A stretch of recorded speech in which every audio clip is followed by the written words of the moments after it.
Olá, está começando o Univasf Debate.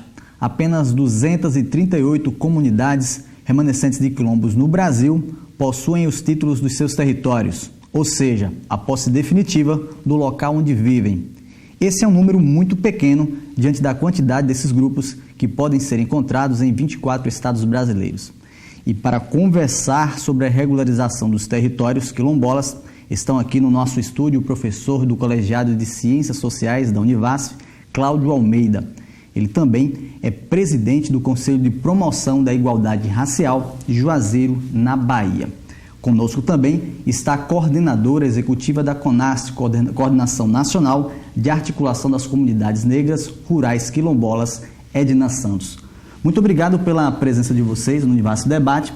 E eu já queria começar, para a gente definir o nosso bate-papo, falar sobre o quilombo, o que a gente pode definir como uma comunidade quilombola. Essa definição, o conceito de quilombo veio passando por transformações ao longo da trajetória acadêmica e política do país, inicialmente com a historiografia, posteriormente com a antropologia. Atualmente, a forma como nós definimos a comunidade quilombola é toda a comunidade remanescente de territórios ocupados pela população negra, que buscava algum tipo de resistência ao jugo escravista. Geralmente, a comunidade quilombola ou remanescente quilombo, a sua origem é remontada ao período da escravidão, o que não necessariamente coincide com a origem de todas as comunidades consideradas quilombolas. De maneira geral, o marco para se definir uma comunidade quilombola diz respeito à sua territorialidade. Geralmente são comunidades que estão localizadas nas zonas rurais ou semi-rurais, próximas de cidades de médio porte, etc. Algumas que foram englobadas pelas cidades no processo de urbanização. São comunidades cujo contingente demográfico é oriundo de pessoas advindas do período da escravidão e do próprio jugo escravista e que possuem práticas culturais que remontam a este passado. Então, são características objetivas, exteriores, que nós podemos identificar em comunidades quilombolas. E uma quarta característica que agora tem sido utilizada pelas políticas públicas, que é a autoafirmação como tal. Então, é necessário que haja uma unidade territorial, um contingente demográfico de origem no período escravista ou de descendentes, certo? A existência de práticas culturais que remontam a este período e a sua autoafirmação como tal. O que a gente pode definir no dia a dia, como é que funciona um quilombo, você que está à frente desse trabalho? Quilombo a gente entende como um espaço de resistência, um espaço de luta, a relação com o território, essa ligação dos nossos ancestrais que vem desde a Mãe África, e isso tem uma relação muito forte com o meio ambiente, com as nossas práticas religiosas que são cultuadas ali, e um espaço onde a cultura permanece viva, a cultura negra do povo negro brasileiro. Professor, a gente abordou falando sobre os quilombos, mas há todo um caminho histórico aí que a gente poderia comentar um pouco. Como a gente pode diferenciar esse quilombo na história até os dias atuais? Faz um resumo para a gente.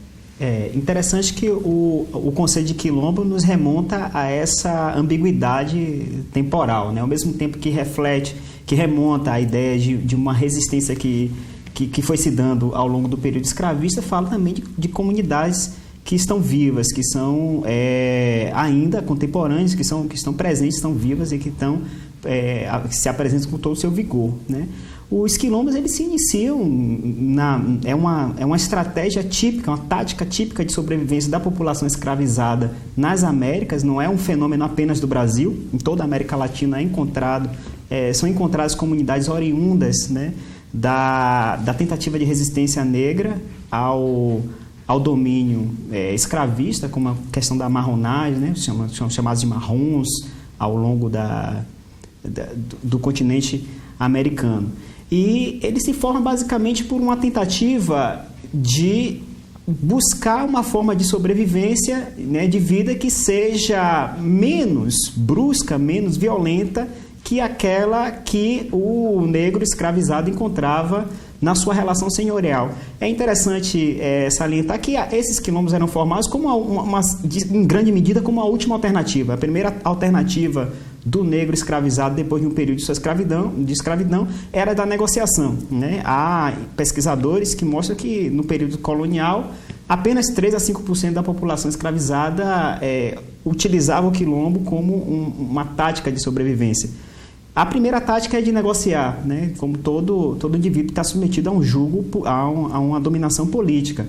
E essas comunidades, com o passar do tempo, elas resistiram, né, à própria transformação do regime político, do sistema econômico. Saímos de um sistema escravista colonial para um sistema capitalista, né? Inicialmente um capitalismo independente, agora um capitalismo globalizado. E essas comunidades têm sobrevivido ao passar do tempo e demonstrando a força, né, da preservação de suas culturas e de sua história. Então, hoje, um quilombo ele é um documento vivo da capacidade de resistência da população negra, né, na sua tentativa de sobreviver, na sua tentativa de se manter íntegro no seu corpo e na sua alma. Um dos passos para a titulação do território é esse território se reconhecer como um território quilombola. Mas existem comunidades que têm característica quilombola, mas que às vezes não se reconhecem, né? Por que isso às vezes acontece?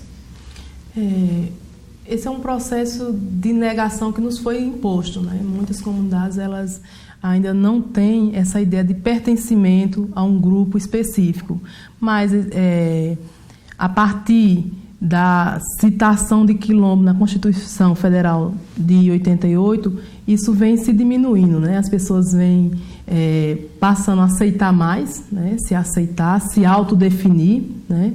Porque até então o termo quilombo ele é meio que assustador, né? Para algumas comunidades, porque tem alguns entendem que é uma forma de voltar o tema escravidão, né? Então, assim, quando se relacionava a terra de preto, de mucambo, as pessoas ainda aceitavam, mas esse termo quilombo ele é muito recente para a gente. Mas a gente tem avançado, hoje no Brasil já são mais de 5.000 comunidades que se autodeclaram, se autoafirmam como comunidade quilombola. É um papel difícil que é conseguir essa titulação. O trabalho da Fundação dos Palmares funciona como, professor? Qual o papel dela nessa articulação? Bom, a Fundação Palmares é um importante mediador no processo de certificação das terras quilombolas, na medida em que é a instituição do governo federal responsável por encaminhar os documentos relacionados à autoafirmação dessas comunidades como tal. O processo se dá para que haja a certificação, a regularização da terra quilombola, né? Importante nós definirmos o que é isso. As terras quilombolas, a maioria das terras quilombolas indígenas, trata-se de ocupações que ainda não foram regularizadas pelo governo, embora sejam mais antigas do que a maioria das fazendas produtivas, etc., que ali estão, que são fazendas formadas em grande medida por grileiros, por processos, enfim, de ocupação tão irregular, ou talvez mais irregular até, né? Porque há uma certa legitimidade na ocupação quilombola indígena. Só que essa regularização da terra, que é a entrega do título da propriedade coletiva da terra e todos os benefícios que são relacionados a isso, toda uma política de sustentabilidade das comunidades quilombolas, inicia-se com a autoafirmação como tal. No momento em que essa comunidade, né, apresenta a sua disposição para se autoafirmar como quilombola, né, por meio de uma associação, a Fundação Palmares é esse órgão do governo que é interpelado para registrar e dar a legalidade dessa autoafirmação, né? Então, o primeiro documento num processo de regularização da terra, né, que consiste na demarcação dos contornos daquele território, né, na entrega da coletividade da propriedade, no fornecimento de insumos para a produção, enfim, todo um conjunto de políticas que estão voltadas para ali, tudo para essas comunidades, tudo isso começa com a sua autoafirmação como tal. E é a Fundação Palmares quem encaminha e quem recebe, né, esses documentos, né? Um pouco mais de 200 títulos foram entregues aí a territórios quilombolas, quantidade muito pequena. E aí esse processo demora muito tempo, né? De que forma isso acaba atrapalhando, interferindo no quilombo, por exemplo, nas pessoas que elas estão vivendo, aguardando essa titulação? Isso interfere diretamente na existência, na própria existência, né, e manutenção dessas famílias no espaço, né? A comunidade ela fica impossibilitada de produzir produtos da sua própria subsistência, de realizar as suas atividades culturais, né, que é uma forma de existir, né, ainda a comunidade ela é muito forte nessa questão cultural. E fora isso, o acesso às políticas públicas, né? Nesse universo de mais de 5.000 comunidades que se autodeclaram, apenas 200 e poucas comunidades, isso é irrisório, né? Frente a essas comunidades, né? Hoje, em média, no nosso sertão aqui, nós temos quantos quilombos aqui, uma base, assim, se há um registro? Olha, no sertão pernambucano, há muitas comunidades que ainda estão em processo de autoafirmação, outras que já foram, até o momento são 80 e 85, né, comunidades em Pernambuco. A Bahia possui um contingente muito grande também de comunidades. Esses números eles são dinâmicos, eles têm alterado muito porque a quantidade de comunidades que tem entrado em contato com as instituições de pesquisa, com as universidades, com o INCRA, com a Fundação Palmares, buscando a sua autoafirmação como quilombola é muito grande. Isso nos deixa numa situação muito interessante no sentido de conseguirmos monitorar o quão importante foram as comunidades quilombolas, né, para a interiorização da população brasileira, que na verdade costumamos celebrar os bandeirantes, né, como os grandes desbravadores do país, mas não se esqueça de que os bandeirantes desbravaram o país procurando as comunidades indígenas e quilombolas, né, para destruí-las ou para cativarem, né, os índios e negros que ali habitavam. Então, em Pernambuco há cerca de 85 comunidades, na Bahia acho que um número já passou de 70, né, então há muitas outras comunidades que ainda não se afirmaram como tal. O Vale do São Francisco possui um papel importantíssimo, o Rio Francisco possui um papel importantíssimo no assentamento dessas comunidades, né? Depois, no caso da Bahia, depois do Recôncavo Baiano, essa região do Vale é a que mais abriga comunidades quilombolas e a expectativa é que esse número tenda a crescer na medida em que essas pessoas sintam uma facilidade maior de se afirmarem como descendentes, né, de populações escravizadas ou de formações quilombolas que se deram no período pós-escravista. A gente vai fazer uma pausa agora. A gente tem um costume aqui no programa de ouvir entrevistados e as pessoas comentam no estúdio. Vamos conferir. A questão da educação em si, temos diversos problemas que inclusive chegamos a ir até ao Ministério Público para defender o direito da nossa comunidade sobre o que diz respeito à questão da comunidade ter a escola em sua própria comunidade.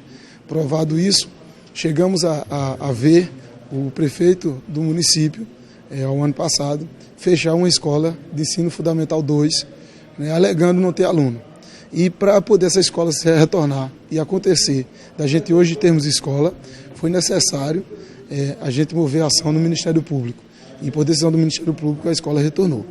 No entanto, esses problemas a gente vem enfrentando diariamente. Eu acho muito importante que as pessoas que passem essa educação para o pessoal da cultura quilombo, que eles criem um padrão, que é um padrão nacional de educação, mas que não eles se afastem muito da cultura do pessoal quilombo, entendeu? Que ele não perca essa cultura, que já é do Brasil, entendeu? E é importante para a nossa cultura não perder isso, que é bem importante. Foram boas entrevistas, né, feitas. Acho que, de fato, esses são dois pontos muito importantes, né, para a sobrevivência das comunidades quilombolas. No que diz a titulação de terra, evidentemente, está ligada à sua sobrevivência material, né, e econômica e política. E a educação, no que diz respeito à sobrevivência simbólica e cultural dessas comunidades. Principalmente porque é importante nós discutirmos não apenas a abertura de escolas quilombolas, não apenas a construção, né, de ambientes interativos em que o processo educacional se dê e a formação de professores, mas uma estrutura curricular que permita que o quilombola se emancipe como sujeito diante da sua história, né, e se aproprie dessa trajetória como sujeito político que ele é. né, e o vigor da potência de transformação que a juventude tem, né? Então, a educação quilombola, assim como a educação indígena, ela tem esse caráter diferenciado na medida em que está comprometida com a necessidade de fazer com que o jovem quilombola, assim como o jovem indígena, entre em contato com a sua história de uma forma diferente, que não seja de uma forma negativa, né? De encontrar o povo escravizado, falar do escravizado, do ser humano escravizado como escravo, como alguém que já nasceu escravo, e isso como uma coisa negativa, né? Não, na verdade, se há uma coisa positiva no fato de que nós fomos, nós quilombolas, não sou quilombola, mas me apresento como tal, fomos oriundos de populações afrodescendentes escravizadas, é que essas populações resistiram. Essas pessoas tiveram a fibra moral e o equilíbrio psicológico para recomeçar num lugar onde eles não tinham nada, né? Então, não tinham nada e construíram muita coisa, né? As atividades, as comunidades quilombolas, elas são pujantes de atrações culturais, de atividades culturais, e essas atividades culturais são a alma dessa comunidade. Então, há muito que se orgulhar na medida em que se conhece. Então, a educação quilombola tem esse desafio. É fundamental investir na educação e essa titulação para que os quilombos comecem a desenvolver, né? Em se tratando da educação, a gente precisa... Essa educação é importante a partir do princípio de que as nossas histórias não foram contadas por nós, né? Essa história ela foi contada a partir da ótica do opressor. E a gente precisa investir na educação dos nossos quilombos a partir da percepção de que essa história precisa ser contada por nós, por os nossos filhos, por os nossos netos, por nós mesmos que hoje estamos adentrando na academia. Então, assim, a educação, ela vai fortalecer e muito a questão, até na própria questão da titulação. Isso vai fortalecer as comunidades quando ir para o embate, porque a titulação dos territórios quilombola é um embate constante com os atores que têm interesse nesses territórios. Professor, a gente tem a visão do quilombo sempre aquele quilombo de resistência, né? Mas existem outros tipos de quilombo. Fala pra gente aí como é essa formação desses quilombos, diferenciar alguns pra gente entender.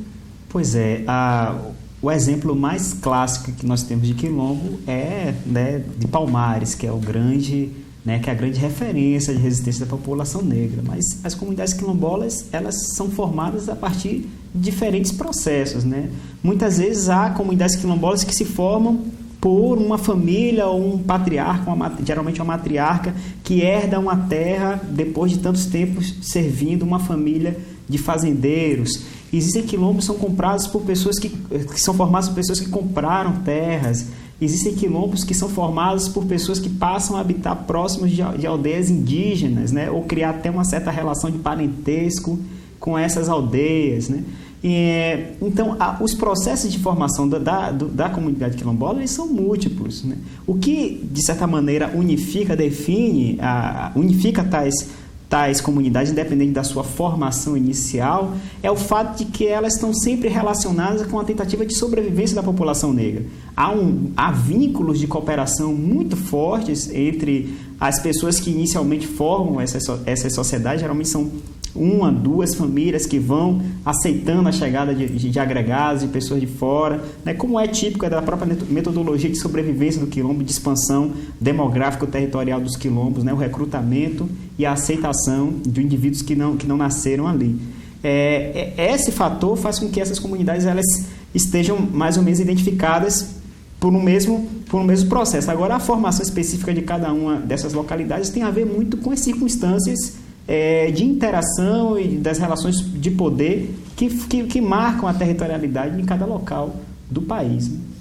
A gente tem o federal, o INCRA, ele é responsável por essa titulação, mas também cabe os estados e municípios também colaborar de alguma forma. A gente tem a visão aí de que ainda falta muito. Há um entrave muito grande ainda. O que é que vocês percebem que esse entrave entre o poder público e essa comunidade? O principal entrave é porque assim, as áreas de quilombo, os territórios quilombola, ele tem sido alvo de especulações, né? Das grandes imobiliárias, do agronegócio, até dos megas projetos do próprio governo brasileiro, né? Isso tem dificultado, né, a regularização, a titulação desses territórios por conta digamos assim, enfrentamento de forças. A verdade é essa. A gente vive no enfrentamento de forças do próprio movimento, das comunidades, com esses outros atores que se acham no direito de estarem dentro das comunidades, de adquirirem terra.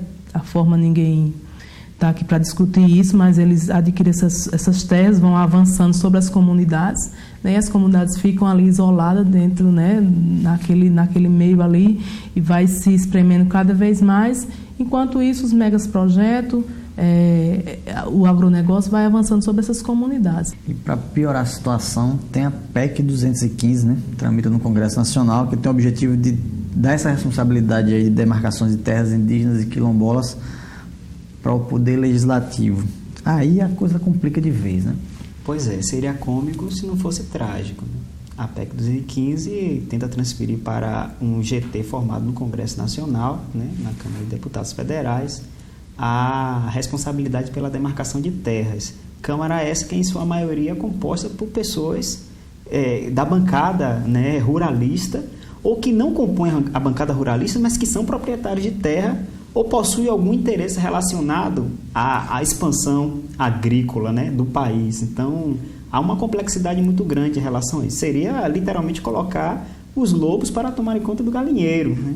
Porque é importante notar que o Estado brasileiro ele é múltiplo, ele não é um bloco monolítico, né? Não possui uma identidade única. Existem vários setores sociais que estão representados tanto na burocracia do Estado quanto na parte representativa, né? No executivo e no legislativo.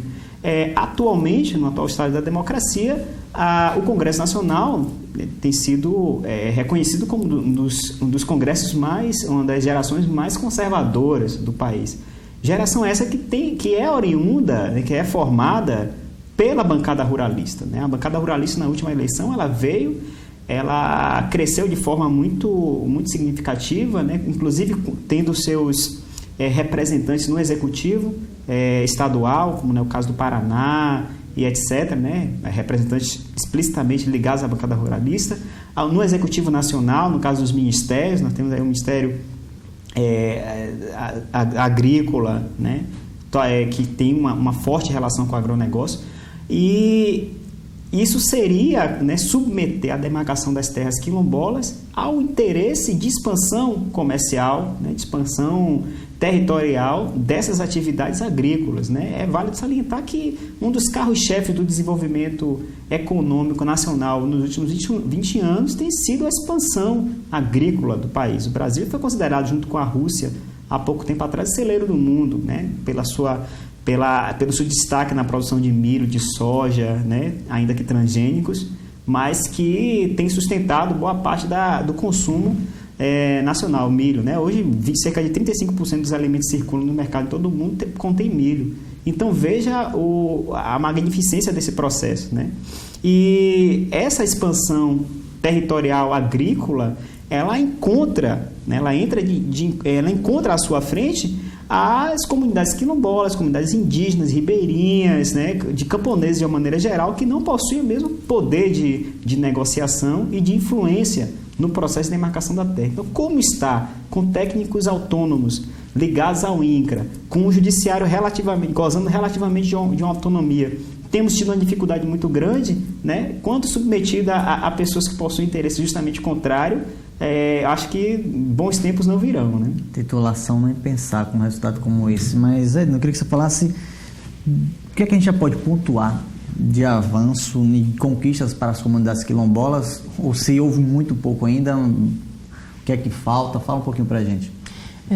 Só apenas complementando um pouquinho da fala aqui do professor, na questão da PEC 215, que esse mesmo Congresso que impetra essa PEC é o mesmo que abre uma CPI para investigar, dizendo que todos os títulos que foi concedido até agora é ilegal, né? Então, assim, a gente está no mato sem cachorro.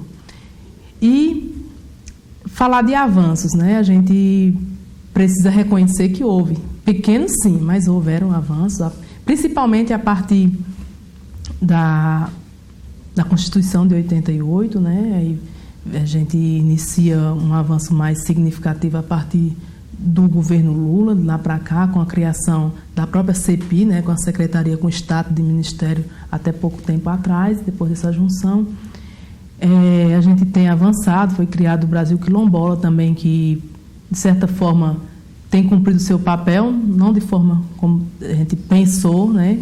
E a abertura do próprio governo brasileiro em estar convocando o movimento para estar participando da construção dessas políticas públicas, né? A gente nunca aceitou, mas geralmente as políticas elas vinham de cima para baixo, né? Hoje não, a gente já tem essa abertura, né? Esse elemento a mais positivo de ter essa discussão antes que as políticas aconteçam. Então, a chance dessas políticas darem certo é bem maiores, né?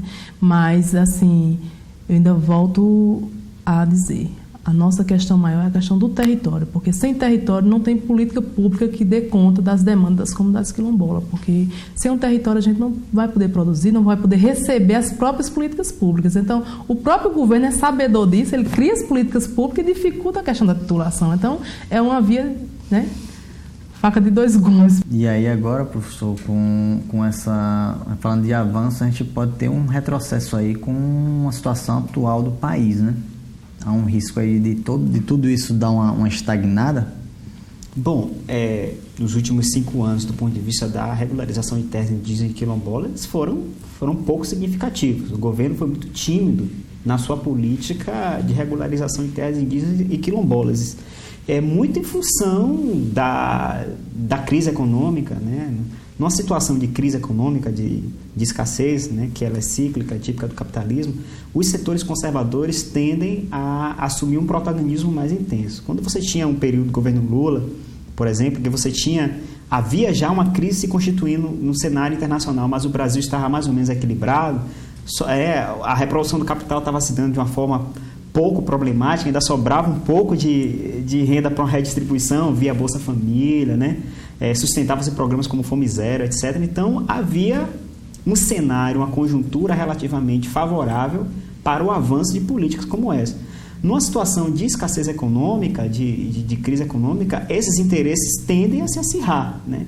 E é evidente que a demarcação de terras quilombolas, de terras indígenas, a demarcação de parques ambientais, ela enfrenta um problema que é típico, né, que é emblemático da sociedade brasileira, que é o problema da concentração de terra. Então, não haverá, né, política sustentável para a comunidade quilombola, não haverá política sustentável para a comunidade indígena, nem para o território de ciganos, etc., se não houver reforma agrária, certo?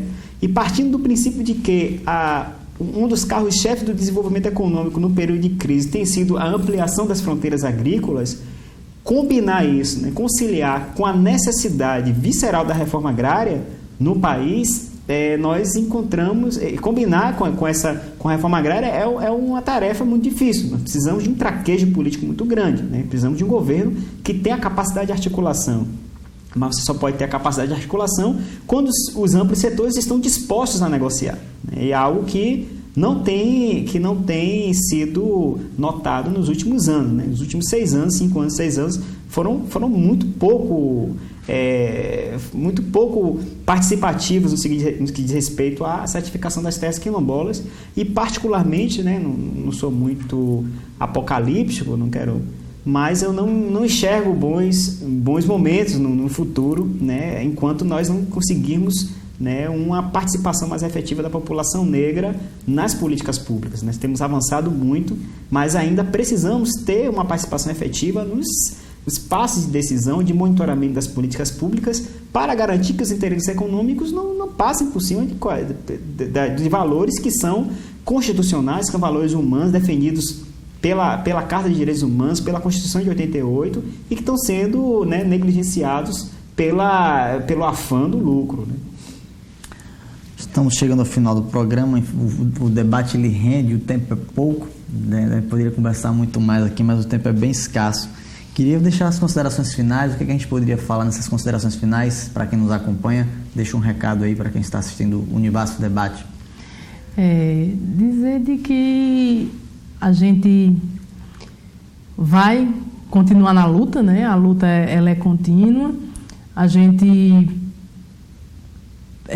tem ideia sim do que nos espera nesse ano, que se iniciou, tem ideia sim, a gente sabe que será um ano bem difícil, A gente tem essa ideia e dizer de que as comunidades, elas têm, nesse momento de crise, que essa crise não foi criada por nós, né? Ela está aí, e as comunidades, elas têm buscado força, mais uma vez, né? A gente já resistiu há tanto tempo, não vai ser essa crise nesse momento que vai nos desestruturar, ela pode até vir de encontro a algumas políticas, mas na sua essência as comunidades quilombolas, elas vão permanecer lá na sua base, nas suas lutas, nas suas dificuldades, mas dizendo que nós não saímos desse país, haja vista que esse país tem uma dívida histórica com essa população.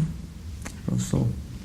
Bom, é muito importante trazermos à discussão, né, o tema das comunidades quilombolas. O quilombo já foi visto com olhares muito mais preconceituosos pela academia, pela elite política, né, desde que formos contar desde o século XVIII para cá. Né. Hoje o quilombo, a ideia de ser quilombola, de quilombo, se tornou um valor muito importante para a população negra, pelo menos para setores politizados, né, da população negra. O próprio conceito de quilombo já se tornou relativamente autônomo no que diz respeito ao seu significante mais objetivo, né? Hoje tem pessoas que falam de quilombos urbanos, de quilombos políticos. Há movimentos na academia, né, como o quilombismo, inaugurado pelo pensador Abdias do Nascimento, que significava recuperar a experiência política dos quilombos, né, na luta pela construção de uma democracia. Que experiência seria essa?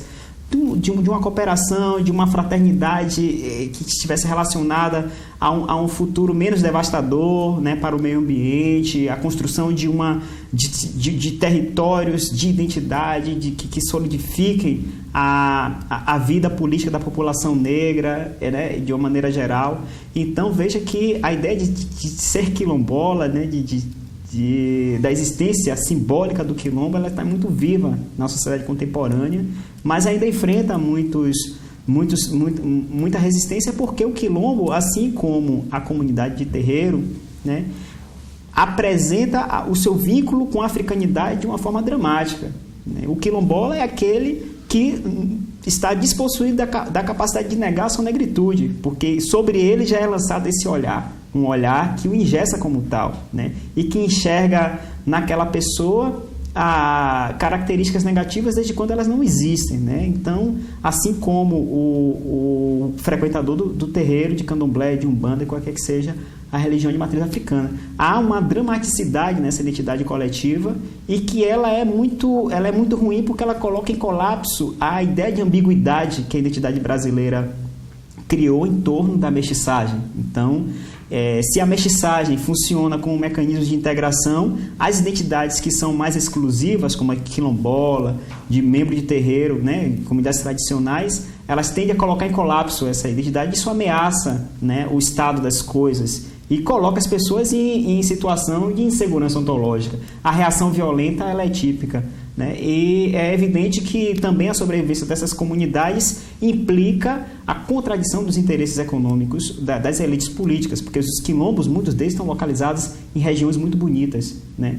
Muito cobiçadas pela especulação imobiliária, né? O que mais se tem hoje em dia é a abertura de resorts em paraísos tropicais ao longo da América, né? Então veja que estamos diante de um cenário muito complicado, mas as comunidades quilombolas seguem, nós também estamos aqui, né, utilizando os canais possíveis de veiculação da informação para garantir que essa sobrevivência ela permaneça e que ela se dê de uma forma o mais otimizada possível, né? E que meus netos possam olhar para as comunidades quilombolas de uma forma diferente do que os meus avós olhavam, né? Gostaria de agradecer a presença de vocês. O programa Univasso Debate está chegando ao final, mas você pode participar deixando a sua sugestão. Mande para a gente um tema através do nosso e-mail. Vai ser muito bom conferir o seu tema e você ver o seu tema aqui no nosso programa. Até o próximo Univasso Debate. Até lá!